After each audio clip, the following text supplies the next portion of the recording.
নমস্কার বন্ধুরা, আজ আমি আপনাদের কাছে চলে এসেছি আরও একটা নতুন স্বাদের রেসিপি নিয়ে। আজকে বানাবো নিরামিষ শুক্তা। তার জন্য প্লেটের মধ্যে নিয়ে নিয়েছি কাঁচা কলা, বেগুন, উচ্ছে, আলু, লাউ ডাঁটা, পেঁপে, পটল, মূলো ও কলাই বড়ি। এবার সবজিগুলোকে সাইজ করে কেটে নেব। সবজিগুলো কেটে নিয়েছি।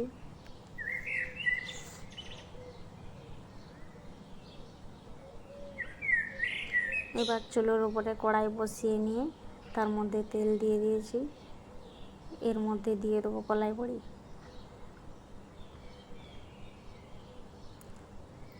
কলাই বড়িগুলো নাড়াচাড়া করে ভেজে নেব।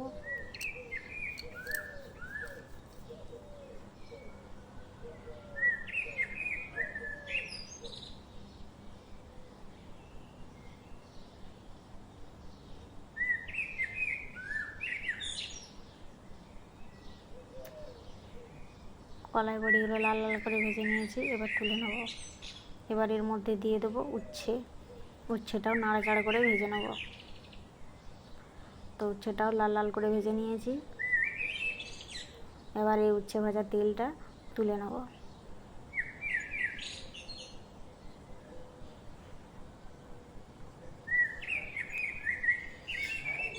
এবার কড়াইয়ের মধ্যে আবার তেল দিয়ে দেবো। এর মধ্যে দিয়ে দেবো পাঁচফোড়ন, শুকনো লঙ্কা ও তেজপাতা।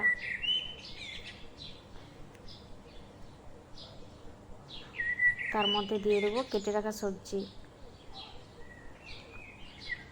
সবজিগুলো নাড়াচাড়া করে তার মধ্যে দিয়ে দেবো স্বাদ মতো লবণ ও হলুদ গুঁড়ো।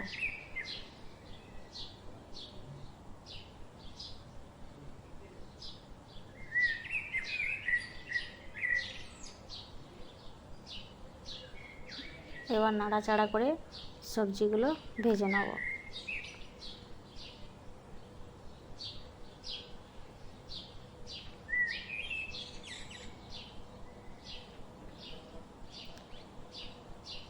তো সবজিগুলো প্রায় আধ সেদ্ধ হয়ে গেছে।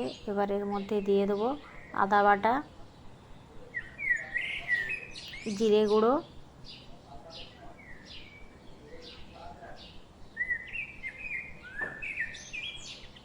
ও লঙ্কা গুঁড়ো।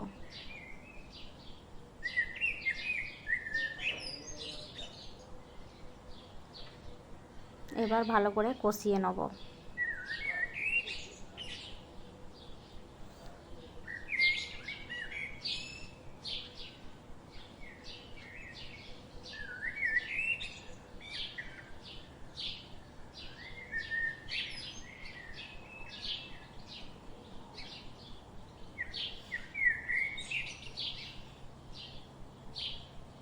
তো কষানো হয়ে গেছে। এবার এর মধ্যে দিয়ে দেবো পরিমাণ মতো জল।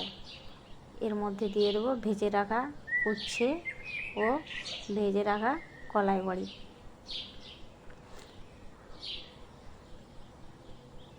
আবার চুলোর উপরে কড়াই বসিয়ে নিয়েছি।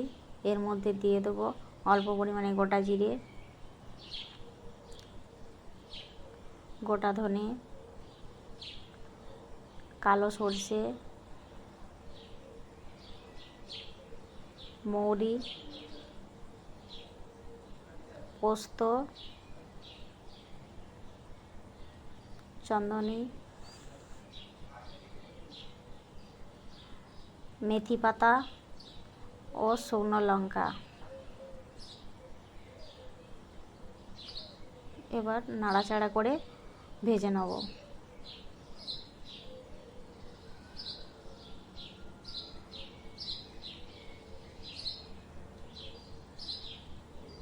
তো ভাজা হয়ে গেছে।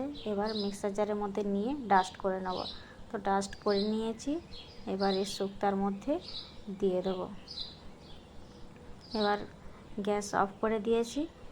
তো শুক্তা আমার তৈরি হয়ে গেছে আর বাটির মধ্যে পরিবেশনও করে দিয়েছি।